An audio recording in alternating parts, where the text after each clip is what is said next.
Olá, tudo bem com você? Espero que sim.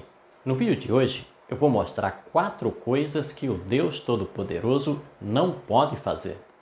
Afinal, supor que o Deus Todo-Poderoso, onipotente, onipresente e onisciente, não é capaz de fazer 4 coisas pode soar como sendo uma heresia. Mas é verdade. A Bíblia, o Santo Livro, revela 4 coisas que Deus não pode fazer. A primeira coisa que Deus não pode fazer é mentir. O apóstolo Paulo, escrevendo a Tito, afirma que Deus não pode mentir.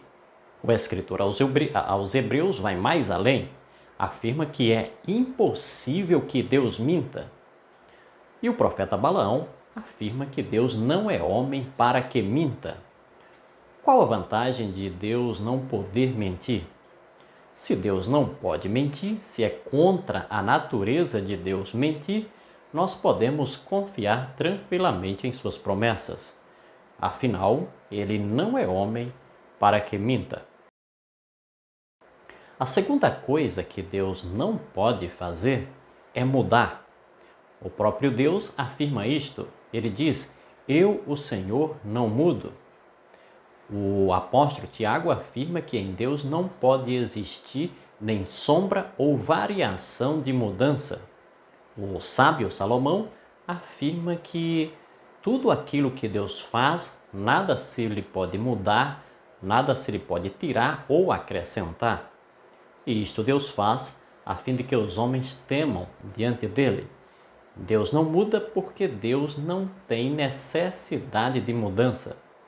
O seu caráter é perfeito. E como ele tem um caráter perfeito, não existe necessidade alguma de mudar. A terceira coisa que Deus não pode fazer é mudar a sua lei.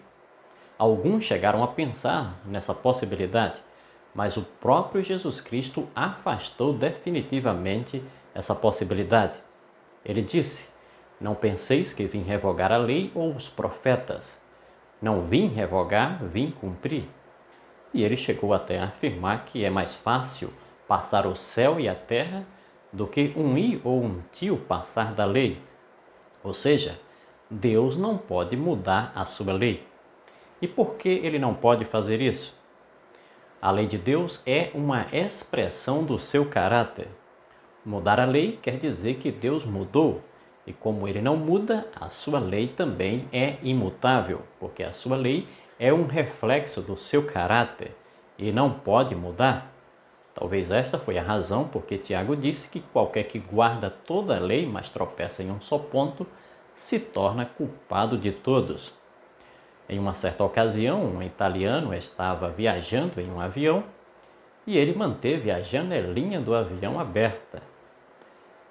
Essa ação do italiano fez com que um vento frio entrasse no avião e os demais passageiros ficaram incomodados. Alguns começaram a gritar com o italiano, dizendo: "Feche a janela." E o italiano, com aquela língua enrolada, dizia: "Es iguale." Alguns não entenderam e foram até o local e fecharam a janelinha. E o italiano continuou afirmando: "Es iguale."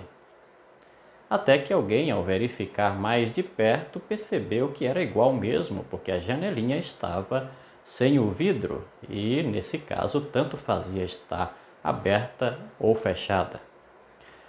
Ou seja, a lei de Deus é imutável. É uma ofensa eu admitir que a lei de Deus foi mudada, foi alterada. Seria equivalente a dizer que Deus mudou. E não é isso que a Bíblia revela. O apóstolo Paulo escreveu que Jesus Cristo é o mesmo, ontem, hoje e o será para sempre. Deus é imutável e também a sua lei é imutável. Por esta razão, a terceira coisa que Deus não pode fazer é mudar a sua lei. Mas existe também outra ação que Deus não pode fazer, a quarta que eu menciono. Deus não pode salvar o homem sem o seu consentimento. Deus, em sua palavra, diz: "Vinde a mim." Está escrito que Deus amou o mundo de tal maneira que deu o seu Filho unigênito para que todo o que nele crê não pereça, mas tenha a vida eterna. Ou seja, Deus não pode salvar o homem que não aprecia a salvação conquistada por Jesus Cristo na cruz. Ao fazer isso, Deus está respeitando o livre-arbítrio do ser humano. Salvar o homem sem o interesse da parte do homem em ser salvo, sem o desejo humano de se salvar, seria, de certa forma, a negação do livre-arbítrio do ser humano. Deus não pode fazer tal coisa.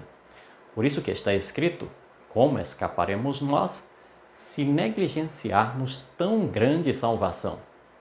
Sim, meu amigo, existem 4 coisas que o Deus Todo-Poderoso não pode fazer. Ele não pode mentir, não pode mudar a sua lei e não pode salvar o homem sem o seu consentimento. E graças a Deus temos um Deus tão perfeito, um Deus tão correto, um Deus tão confiável. Hoje eu convido você a pensar no amor desse Deus e entregar a sua vida a Ele. Que Deus te abençoe. Até o nosso próximo vídeo.